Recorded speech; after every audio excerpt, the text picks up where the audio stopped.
Hello everyone, welcome to my channel. I am Devanshu Soni and today we are going to continue the chapter life processes.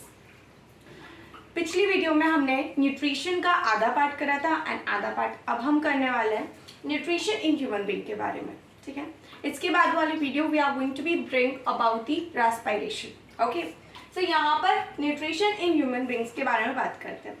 तो जब भी हम nutrition in human beings के बारे में बात करते हैं तो उनका जो ट्रैक होता है that is known as gastrointestinal track, that is GIT, जिसको गट भी बोला जाता है, जिसकी जो लेंथ रहती है वो 10 to 15 मीटर की रहती है. You can note in your copy और ये नोट्स भी आप अपनी कॉपी में लिख सकते हो एज अ शॉर्ट नोट. ठीक है, जिसकी जो GIT that is gastrointestinal tract, उसकी लेंथ 10 to 12 मीटर की होती है. ओके, तो स्टार्ट कहाँ से होती है GIT? Started from mouth. आप खाना खाते हो, कोई सा भी खाना खाते हो माउथ से खाते हो. अब माउथ के अंदर क्या क्या प्रेजेंट होता है देखो, खुद से पूछो. यू एक्सपीरियंस रेट, हम खुद के बारे में बात कर रहे हैं तो यू नो दैट कि हमारे अंदर क्या क्या होता है. तो सबसे पहले हमने खाना लिया. ठीक है, फॉर एग्जाम्पल मैंने रोटी खाई. ठीक है, अब रोटी को हमें ना आगे तक कंटिन्यू करेंगे. रोटी ले लो या फिर पोटेटो ले लो, कुछ भी. ठीक है, एज योर विश. रोटी हमने खाई. ठीक है, अब रोटी खाते से क्या हुआ, सबसे पहले हमने माउथ से ली. अब माउथ में क्या होता है, तित होता है और टंग होते हैं. क्या क्या होता है, तित और टंग.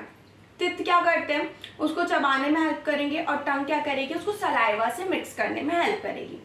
तो तित आपके कितने टाइप के होते हैं? अगर आप किसी के भी तित देखोगे तो यू आर सरप्राइज दैट कि यार सबके तित की जो शेप है, हर टाइप के जो तित रहते हैं उनकी शेप अलग अलग होती है. तो अगर मैं ह्यूमन के डेंटिशन के टाइप की बात करती हूँ, it is going to be your extra point. आपको थोड़ा extra knowledge I am going to be give you. ठीक है, हमारे पास 4 टाइप ऑफ डेंटिशन होता है. एक होता है हमारे पास थेकोडोंट होते हैं. हमारे जो तित रहते हैं दे आर थेकोडोंट. थेकोडोंट मतलब क्या होता है कि जो आपके तित रहते हैं वो सॉकेट में धंसे हुए रहते हैं. ठीक है, सॉकेट के अंदर रहते हैं बिल्कुल. ठीक है, उसके बाद आता है आपके पास हाइड्रोडोंट. हाइड्रोडोंट मतलब क्या होता है, हाइड्रोडोंट मतलब कि आपके जितनी भी टाइप ऑफ टिथ है ना वो सब डिफरेंट है. जैसे कि आप देखोगे कुछ आपकी आप बोलते हो कुछ दाढ़ है. ठीक है, और कुछ दाढ़ों के पास वाले तिथ्स होते हैं, कुछ फाड़ने में चीज़ों को हेल्प करते हैं, कुछ कट करने में हेल्प करते हैं, डिफरेंट टाइप ऑफ तिथ. तो हमारे पास इंसीजर्स होते हैं. इंसीजर्स फाड़ चिप्स का जो पैकेट लेके आते हो ना आप और उसको ऐसे करके फाड़ते हो, वो इंसीजर्स होता है. उसके बाद जो आते हैं वो केनाइन होता है. फिर मोलार्स, मोलार्स जो दाढ़ है, और प्रीमोलार्स, मोलार्स और प्रीमोलार्स. ठीक है, उसके बाद हमारे पास कौन सा डेंटिशन होता है, तीसरा टाइप. पहला मैंने बताया आपको थेकोडोंट, सेकंड कौन सा होता है हाइड्रोडोंट, और तीसरा होता है डायफाइडोंट. डायफाइडोंट मतलब क्या होता है, आपको पूरे लाइफ टाइम में 2 सेट ऑफ दांत देखने को मिलते हैं. एक होते हैं बचपन के दांत जिसको मिल्क टीथ, डेसिशियस टीथ बोलते हैं, और एक होते हैं आपके जो बाद में आते हैं वो बचपन के दांत टूटने वाले, that is your adult teeth. ठीक है, तो बचपन में आपके पास हमेशा याद रखना, बचपन में आपके पास अक्ल दाढ़ नहीं होती. ऑब्वियसली वो तो 18 के बाद ही आती है, जिसको एक प्रीमोलार बोलते हैं, और एक मोलार होती है अक्ल दाढ़ को, एक मोलार बोलते हैं. तो एक मोलार 18 के बाद आता है, और उसके बाद आपके पास जो रहता है, बच्चों में प्रीमोलार्स भी नहीं होते, 2-3 प्रीमोलार्स नहीं होते. इस वजह से उनके जो तित रहते हैं वो 10 रहते हैं. 18 वाले के तित कितने रहेंगे, 28 रहेंगे. क्यों? क्योंकि उनके पास 4 अक्ल दाढ़ नहीं आई है. और जो 18 नहीं 25 के बाद अक्ल आती है ना यार, 18 से कैसे आ जाएगी, 18 से तो हम वोट देना स्टार्ट करते हैं. तो 25 के बाद क्या होता है, तो हमारे पास फाइनली 32 टिथ आते हैं क्योंकि हमारे पास अक्ल आ जाती है. ठीक है, ये था थोड़ा सा एक्स्ट्रा नॉलेज. अब उसके बाद हम बात करते हैं टंग के बारे में. तो टंग क्या करती है, हमारी जो सलाइवा है उसको मिक्स कर देती है किसके साथ, फूड के साथ. इस वजह से आपका जो फूड रहता है ना वो बोलस की शेप का हो जाता है. सलाइवा क्या होता है, सलाइवा में कुछ भी नहीं होता, जिसको हम लार बोलते हैं हिंदी में, that is your saliva. Saliva में 99% वाटर होता है, थोड़ा सा 99% तो वाटर है पूरा, उसमें उसके साथ साथ सलाइवरी अमाइलेज होता है. अब सलाइवरी अमाइलेज जो रहता है ना, फर्स्ट पॉइंट है आपका डाइजेशन में स्टार्ट, यहाँ से माउथ से ही डाइजेशन आपका स्टार्ट हो जाता है. यहाँ पर क्या होता है, सलाइवरी अमाइलेज जो रहता है आपके फूड में से स्टार्च को निकाल लेता है. ठीक है, स्टार्च को थोड़ा थोड़ा 70 to 80% ब्रेक डाउन करेगा, क्योंकि आगे भी तो काम करवाना है ना. रोटी का है, रोटी में स्टार्च होता है, पोटेटो में स्टार्च होता है, तो उसको थोड़ा थोड़ा ब्रेक डाउन करेगा यहाँ पर सलाइवरी अमाइलेज. फिर आगे जाके क्या होगा, उसको और ब्रेक डाउन किया जाएगा. ठीक है, उसके साथ साथ इसके अंदर लाइसोसोम भी प्रेजेंट होते हैं. लाइसोसोम क्या होता है, इनमें आपके पास एक एंटीबैक्टीरियल प्रॉपर्टी होती है, जो कि बैक्टीरिया को अगर फूड में बाई चांस कुछ बैक्टीरिया आ जाता है तो उसको, छोटे मोटे बैक्टीरिया को तो वहीं पर किल कर देते हैं। इस वजह से आपने देखा होगा जब डॉग्स रहते हैं, डॉग्स को हाथ में, पैर में, कहीं पर भी लग जाता है, वो अपना जो सलाइवा है लार उसमें लगाने लगते हैं। ऐसा क्यों?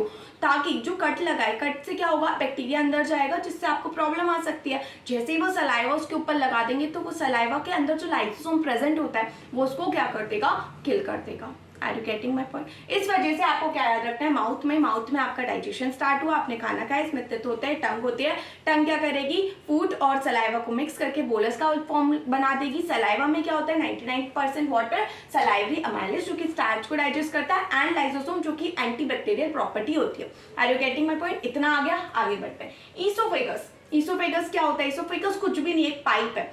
जैसे माउथ है, माउथ और स्टमक के बीच में थोड़ी डिस्टेंस ज़्यादा है, तो उसमें आपको क्या करना है, खाने को मूवमेंट करवाना है, तो इस वजह से प्रेजेंट होता है आपका ईसोफेगस। अब आपके दिमाग में कभी कभी ख्याल आता होगा कि यार जिस जगह से हमारा खाना जा रहा है उसी जगह से तो हमारा एयर जाता है, दैट इज कॉमन पैसेज, जिसको फेरिंग्स बोलते हैं। फेरिंग्स एयर और फूड के लिए कॉमन पैसेज है। तो अब कैसे खाने को थोड़ा पता है उसको किधर जाना है, हवा को भी नहीं पता उसको किधर जाना है, तो हमारी बॉडी कैसे पहचान लेती है कि खाने को इधर भेजना है और एयर को इधर।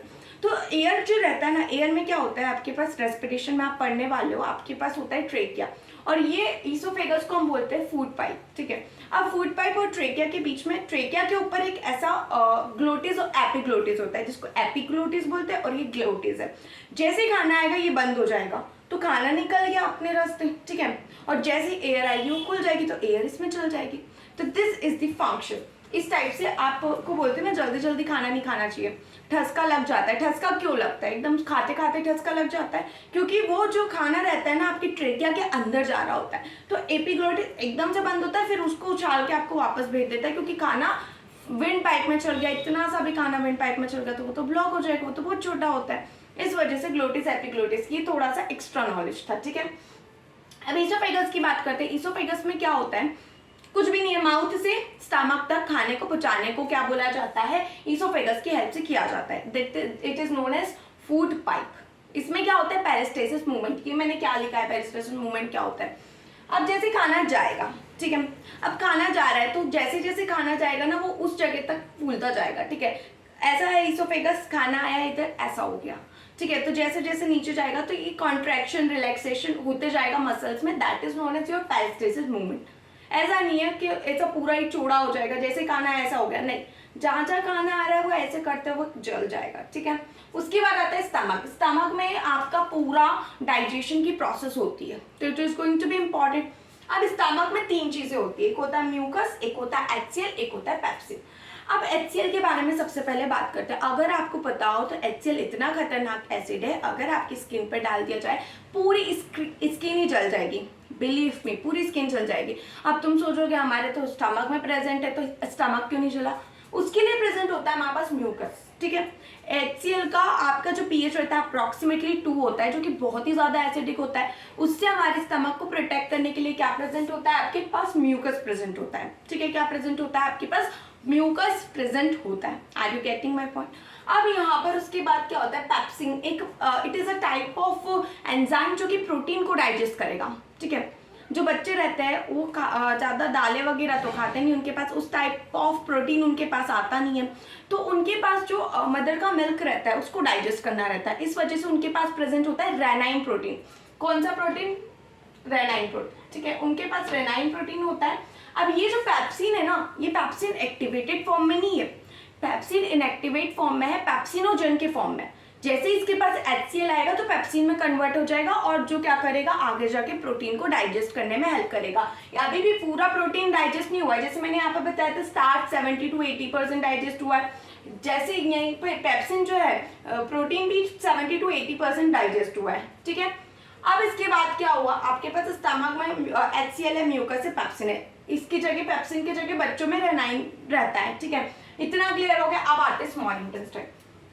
पूरा ह्यूमन डाइजेशन का जो सार है ना, ये यही है, यही पार्ट है। स्मॉल इंटेस्टाइन में क्या होता है, एब्जॉर्प्शन होता है। पूरा डाइजेशन यहाँ तक हो गया, पूरा डाइजेस्ट कर लिया बॉडी ने।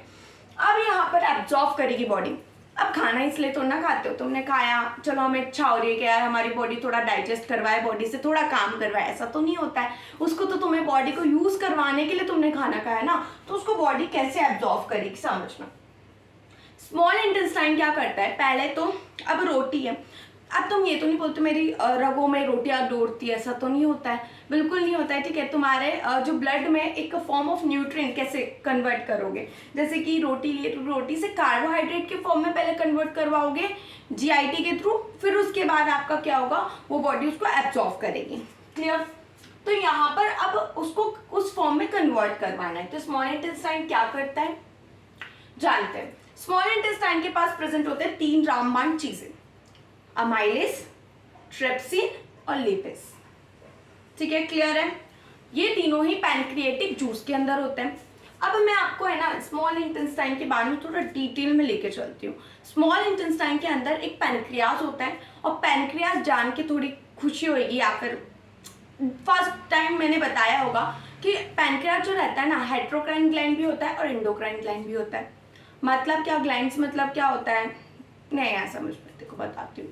ग्लैंड्स मतलब क्या होता है, जिसमें हॉर्मोन्स जा रहे होते हैं। एंडोक्राइन, एंडो मतलब कि जो नलियों में हॉर्मोन जाते हैं, ठीक है, जिनके पास एक रास्ता है प्रॉपर वो, और एक्सोक्राइन जो कहीं पर भी ब्लड के थ्रू कहीं पर भी जा सकते हैं, that is known as you and exocrine system, ठीक है। तो हमारे पास एंडोक्राइन भी होती है पैनक्रियास, और एक्सोक्राइन भी होती है। अब उसके पास पैनक्रिएटिक जूस होता है, ठीक है। क्या होता है उसके पास, पैनक्रिएटिक जूस, उसके अंदर अमाइलेज, ट्रिप्सिन, लिपिस प्रेजेंट होते हैं। कोई पूछे कहाँ प्रेजेंट होते हैं तीनों चीजें, पैनक्रिएटिक जूस में, जो कि बहुत इंपॉर्टेंट है आपके डाइजेशन के लिए, एब्जॉर्प्शन के लिए।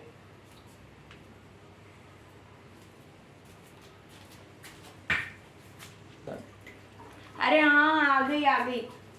तुम ब्रेक ले सकते हो, मैं ब्रेक नहीं ले सकती, पानी पीने गई थी मैं, ठीक है। तो चलो यहाँ पर हम बात कर रहे थे स्मॉल इंटेस्टाइन के बारे में, अमाइलेज, ट्रिप्सिन एंड लिपिस के बारे में, जो कि पैनक्रिएटिक जूस के अंदर प्रेजेंट होता है। अमाइलेज क्या करता है, स्टार्च को डाइजेस्ट करता है। 70 to 80% सलाइवरी अमाइलेज ने कर दिया था। उसके बाद का काम कौन करेगा, स्मॉल इंटेस्टाइन, ठीक है। उसके बाद आपका ट्रिप्सिन होता है, ठीक है। ट्रिप्सिन क्या करता है, ट्रिप्सिन प्रोटीन को डाइजेस्ट करने में हेल्प करता है। 70 to 80% उधर यहाँ पर डाइजेस्ट हुआ था, और आगे का पूरा 100% तक ट्रिप्सिन डाइजेस्ट करता है, ठीक है। और लिपिस क्या करते हैं, पानी पताशी गोलगप्पे याद आ गए, तो जो उनमें फेट प्रेजेंट होता है ना, उस फेट को डाइजेस्ट करने का काम कौन करता है, लिपिस। बोलो मेरे साथ, अमाइलेज क्या डाइजेस्ट करेगा, स्टार्च को, ट्रिप्सिन क्या डाइजेस्ट करेगा, प्रोटीन को, और लिपिस क्या डाइजेस्ट करेगा, आपके फेट को, ठीक है, फेट्स एंड लिपिड्स को। अब मैं सॉरी यहाँ पर एक चीज बताना भूल गई, म्यूकस, एक्सियल और पेप्सिन। जैसे कि यहाँ पर अमाइलेज, ट्रिप्सिन और लिपिस जो है पैनक्रिएटिक जूस में प्रेजेंट है, ये भी तो कोई से जूस में प्रेजेंट होंगे, तो इनका जो जूस रहता है उसको क्या बोला जाता है, गैस्ट्रिक जूस। गैस्ट्रिक जूस में म्यूकस, एक्सियल और पेप्सिन प्रेजेंट होते हैं। Are you getting my point. अब यहाँ तक अपना काम बहुत अच्छे से चल रहा है यार। खाना पूरा क्या हो गया, रोटी से मैंने बना लिया स्टार्च, दालों से मैंने बनाया प्रोटीन, उसके बाद जो हमने अच्छी तेल वाली चीजें खाई है उससे हमने क्या, जैसे हम घी खाते हैं ना यार, घी कितना अच्छा है, हमेशा पताशी थोड़ी ना खाओगे तुम, घी भी खाते हो, तो घी से हमने क्या बना लिया, लिपिड्स, फैट्स, ठीक है, अच्छा वाला, ठीक है। उसके बाद हम क्या करेंगे, स्मॉल इंटेस्टाइन में पूरा अब डाइजेशन अच्छे से हो गया, अब क्या करोगे, उसका एसिमिलेशन करवाते हो। मतलब क्या, मतलब कि अब बॉडी उसको लेगी ना, बॉडी कैसे लेगी बताओ, कैसे उसको एब्जॉर्व करेगी, उसके थ्रू करती है। स्मॉल इंटेस्टाइन के अंदर प्रेजेंट होती है आपकी माइक्रोविलाई। माइक्रोविलाई ऐसे फिंगर लाइक प्रोजेक्शंस होते हैं, ऐसे फिंगर लाइक प्रोजेक्शंस होते हैं, उसको माइक्रोविलाई बोलते हैं। अब भैया माइक्रोविलाई की क्या जरूरत पड़ेगी, माइक्रोविलाई क्यों प्रेजेंट होती है, तो इसका कारण ये होता है कि ये जो सरफेस एरिया है, पहले इतना सा सरफेस एरिया था, सपोज करो इतना सा था, अब ये 600 गुना टाइम बढ़ा देगी सरफेस एरिया को, that is going to be 600 times absorption area बढ़ा देती है। तो हुई ना माइक्रोविलाई बहुत काम की, तो वही स्मॉल इंटेस्टाइन में प्रेजेंट होती है। इस वजह से हमारा बॉडी जो है बहुत अच्छे से उसको क्या कर लेती है, एब्जॉर्व कर लेती है। एब्जॉर्व करने के बाद क्या होगा, ब्लड के थ्रू वो तो चल गया हर एक पार्ट में। अब ऐसा तो नहीं रहता ना कि आप जो भी चीज खा रहे हो वो पूरा ही आपकी बॉडी यूज कर ले, कुछ होता है उसमें वेस्ट प्रोडक्ट्स। अब वेस्ट प्रोडक्ट्स कहाँ जाएगा, जैसे कि फॉर एग्जांपल आप कुछ भी चीज लेके आते हो, ठीक है, आप चिप्स का पैकेट लेके आए, अब चिप्स के पैकेट में से सिर्फ चिप्स खाओगे कि रैपर भी खा जाओगे, बताना जरा। नहीं नहीं, मैं वो वाले बच्चों की बात नहीं कर रही हूँ जो रैपर भी बनिया बुद्धि लगा के खा जाते हैं या फिर उसको किसी और चीज़ में यूज़ कर लेते हैं। हम बात कर रहे हैं हमारे जैसे बच्चों की जो कि क्या करते हैं, रैपर को फेंक देते हैं। फेंकना ही चाहिए, ठीक है। पॉलीथीन खाना बहुत हानिकारक होता है, disclaimer of the video, okay. अब यहाँ पर चलो जोक्स अपार्ट, अब यहाँ पर क्या होता है कि आपने चिप्स तो खा लिया, पेपर फेंक दिया, ऐसी फूड के साथ होता है। फूड में जो भी काम की चीजें थी वो आपने यूज कर ली, बॉडी को दे दी, अब बचा क्या, वेस्ट प्रोडक्ट। वेस्ट प्रोडक्ट कहाँ जाएगा, स्मॉल इंटेस्टाइन में माइक्रोविलाई के थ्रू उसको एब्जॉर्ब करवा के बॉडी को भेज दिया।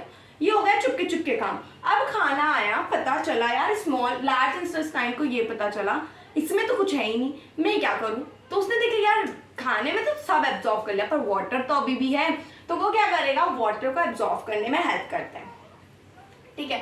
अब इस लार्ज इंटेस्टाइन के भी पार्ट होते हैं। अच्छा, मैंने इन सबके पार्ट नहीं बताया ना, एक बार मैं पार्ट सबके बता देती हूँ, देखो, या फिर हम लास्ट में करते हैं, इनको पार्ट्स को कवर करते हैं। स्मॉल इंटेस्टाइन, लार्ज इंटेस्टाइन क्या कर रहा है, वाटर को क्या कर रहा है, एब्जॉर्ब कर रहा है। फूड में कुछ भी नहीं बचा, वाटर बचा, वाटर को एब्जॉर्ब करा, फिर वो भेज देगा रेक्टम में। लास्ट प्रोसेस है बिल्कुल, ये रेक्टम में भेज दिया जाता है। कहाँ जाएगा, रेक्टम। रेक्टम क्या होता है, रेक्टम क्या होता है, ये जो थोड़ी देर की इज्जत बचाने के लिए काम होता है ना, हाँ, और वही रेक्टम होता है। थोड़ी देर के लिए खाने को स्टोर करेगा, पर अति बर्दाश्त नहीं होती उससे, फिर तो तुम्हें जाना ही पड़ेगा, ठीक है। तो वो होता है रेक्टम। कुछ समय के लिए अनडाइजेस्टेड फूड को, जो कि जिसमें पानी भी एब्जॉर्ब हो गया, अब तो कुछ बचा ही नहीं, अब तो बाहर निकाल दो उसको, तो ठीक है। तो यहाँ पर वो हो जाता है, जैसे कि हम करते हैं ना, दूध फट जाता है तो उसको भी दही बना लेते, बनिया बुद्धि, जस्ट लाइक दैट। पूरा यूज कर लिया, अब तो फेंकना पड़ेगा यार, पानी तो फेंकना ही पड़ता उसका। तो ये हो गया रेक्टम, कुछ टाइम के लिए अनडाइजेस्टेड फूड को स्टोर करेगा, फिर तुम उसको एनएस के थ्रू बाहर टाटा बाय बाय करके आ सकते हो। अब यहाँ पर मैं थोड़ा सा ना, ये वाला पार्ट बच गया है, मैं वो बता देती हूँ। 5 मिनट लगेंगे, पूरा रिवाइज भी करेंगे, ठीक है। अब देखो यहाँ पर स्टमक के कितने पार्ट्स होते हैं बोलो। सबसे पहले होता है कार्डियक, फिर फंडस, फिर आता है पाइलोरिक। कार्डियक दिल के पास होगा। कार्डियक नाम से पता चलना, दिल सर्कुलेशन पढ़ोगे ना आपको बहुत अच्छे से समझ में आएगा कार्डियक वर्ड का मतलब क्या होता है। कार्डियक मतलब दिल के पास जो होता है, वो पार्ट स्टमक का जो कि दिल के पास होता है उसको कार्डियक बोलते हैं। उसके बाद आता है फंडस। फंडस से याद रखो फूड को जहां पर स्टोर डाइजेस्ट जो भी करना रहता है ना, जिसके उसके साथ जो भी होता है वो होता है फंडस वाले पार्ट में। फंडस में आपका स्टमक, देखो आपने देखा होगा यार, हमें हर 4-5 घंटे में भूख लगने लगती है। ऐसा क्यों, क्योंकि आप स्टमक को पूरा भर लो ना, सिर्फ 4 से 5 घंटे तक वो खाने को स्टोर करके रख सकता है, उसके बाद उसको आगे भेजना ही पड़ता है, तो इस वजह से तुम्हें बार बार भूख लगती है। तो आपका कौन कौन से पार्ट हो गए, कार्डियक दिल के पास, फंडस जिसमें फूड रहता है, ठीक है। उसके बाद आता है पाइलोरिक। पाइलोरिक वो रीजन होता है जो कि स्मॉल इंटेस्टाइन से कनेक्टेड रहता है, खाना स्मॉल इंटेस्टाइन में भेज दिया। अब क्या स्मॉल इंटेस्टाइन के पार्ट नहीं होंगे, बिल्कुल होंगे यार। कौन कौन सा होता है, जेजुनम, ड्यूडेनम, इलियम, ठीक है, जेजुनम, ड्यूडेनम, इलियम। अब पाइलोरिक से किसने लिया, जेजुनम ने ले लिया खाना, ड्यूडेनम में ये सारी प्रोसेस होती है, ठीक है। फिर इलियम क्या करेगा, खाने को लार्ज इंटेस्टाइन के पास पहुंचाएगा। लार्ज इंटेस्टाइन में क्या, लार्ज इंटेस्टाइन में क्या होता है आपके पास, अगेन 3 पार्ट्स होते हैं, colon, rectum, cecum, colon, rectum, cecum, colon, rectum. Cecum में पता है पहले क्या होता था, पहले हम कच्चा खाना खाते थे जब हम आदिवासी के जमाने में रहते थे, तो अपेंडिक्स, वर्मीफॉर्म अपेंडिक्स, जो कि अभी कुछ काम का नहीं है, तुम सब पका के खाते हो, इसलिए सीकम में वो होता था, तो वो किसी काम का नहीं बचा। उसके बाद आता है कोलोन। आप एनसीईआरटी का डायग्राम जरूर देखना है ये वीडियो देखने के बाद, आपको ऐसे ascending colon, ascending colon, transverse colon, descending colon और एक सिग्मोइड कोलन देखने को मिलेगा, ठीक है। उसके बाद आता है रेक्टम जो कि कुछ समय के लिए खाने को स्टोर करता है, फिर एनस के थ्रू रिलीज आउट हो जाता है, ठीक है। अब थोड़ा सा, अब मैंने सारे पार्ट्स बता दिए, अब थोड़ा सा मैं बता देती हूँ स्फिंक्टर के बारे में। स्फिंक्टर और वेल्व, इन दोनों में बहुत डिफरेंस होता है। देखो अगर मैं ये इलियोसेकल वेल्व की बात करूँ ना, इसका क्वेश्चन नीट में भी आ चुका है, मतलब सोच लो कितना इंपॉर्टेंट है, और जनरल नॉलेज तो बहुत इंपॉर्टेंट है, क्योंकि पूरे डाइजेस्टिव सिस्टम में एक ही वेल्व प्रेजेंट होती है। पहले स्फिंक्टर बताती हूँ, वेल्व के बीच में डिफरेंस बताती हूँ, फिर जो डाइजेस्टन में होता है अपने पास वो बताती हूँ। स्फिंक्टर क्या होता है, स्फिंक्टर आपके दो चीजों के बीच में, जैसे कि स्टमक और ईसोफेगस को कनेक्ट करने वाली होती है स्फिंक्टर, ठीक है, कनेक्ट कर रहे होते हैं, उस पॉइंट पे प्रेजेंट होती है स्फिंक्टर। अब स्फिंक्टर में होता क्या है एक्चुअली में कि ये जो खाना आ रहा है ना वो वापस उल्टा भी जा सकता है, जैसे कि आपको उल्टी हो जाती है ना कभी कभी, स्फिंक्टर वापस उसको खाने को बैक भेज देता है, ठीक है, वो उसको बोलते हैं स्फिंक्टर आपके खाने को रिवर्स भी दे सकता है, मतलब दोनों डायरेक्शन में बाई डायरेक्शनल फ्लो होता है उसका।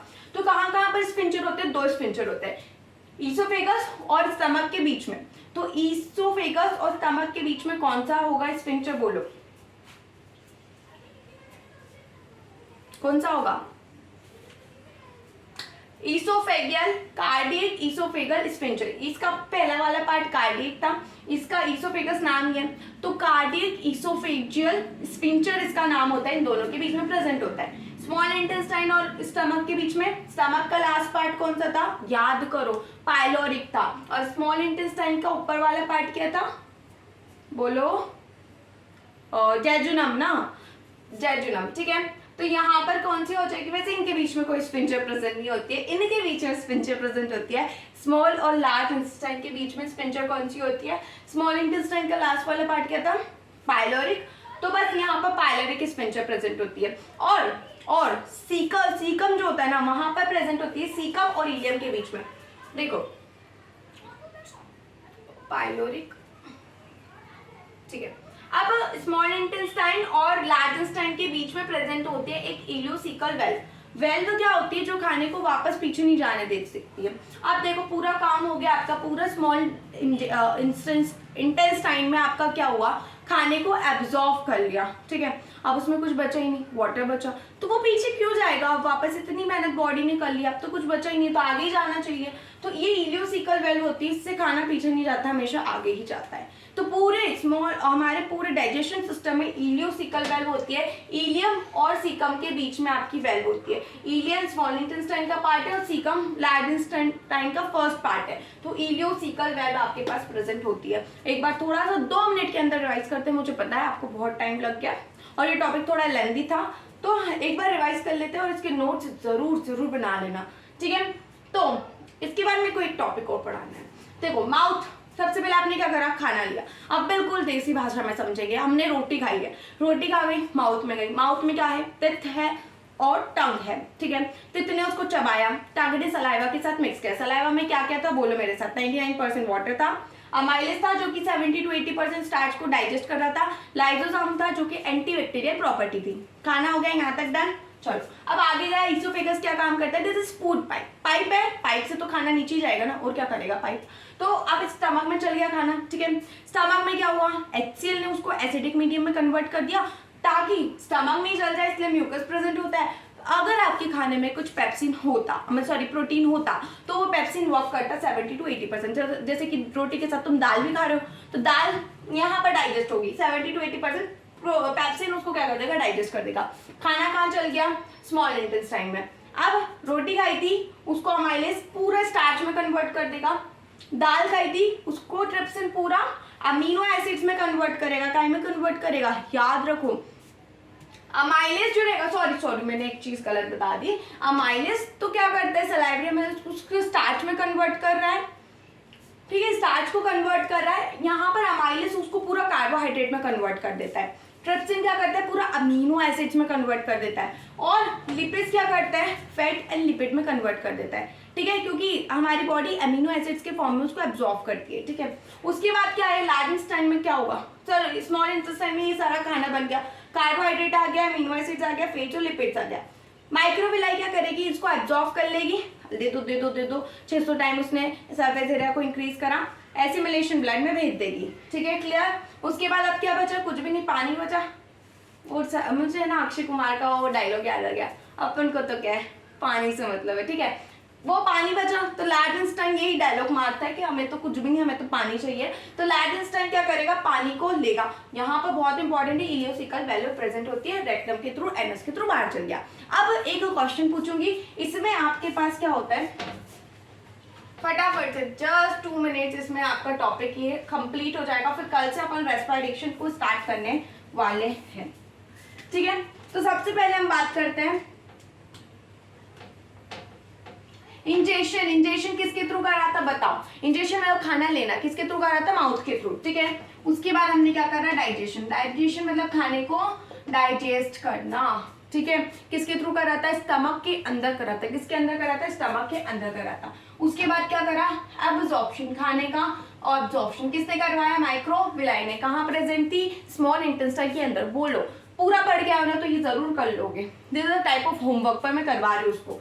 फिर उसके बाद क्या हुआ? एसिमिलेशन हुआ। एसिमिलेशन मतलब हर एक पार्ट ऑफ द बॉडी पे भेजना खाने को, उसको बोलते हैं जस्ट अ मिनट। समझ में नहीं आएगा तो फिर बोलोगे लिखती नहीं है अच्छे से मैं, ठीक है। तो ये एसिमिलेशन क्या करेगी? ब्लड के थ्रू पूरी बॉडी में भेज देंगे। उसके बाद क्या हो जाएगा भैया? इजेशन, जो भी फालतू का बचा हुआ चीज है ना, एनएस के थ्रू रिमूव आउट हो जाएगी। तो अगर ये लास्ट का समझ में आ गया पूरी वीडियो देखने के बाद, मतलब मेरा पढ़ाना सफल है, आपको सब समझ में आ गया, और ये लिख लेना बहुत इंपॉर्टेंट है। तो thank you so much guys, आपने ये सब पढ़ा। अगली वीडियो में रेस्पिरेशन पढ़ने वाले हैं। Keep studying, keep learning. Thank you so much.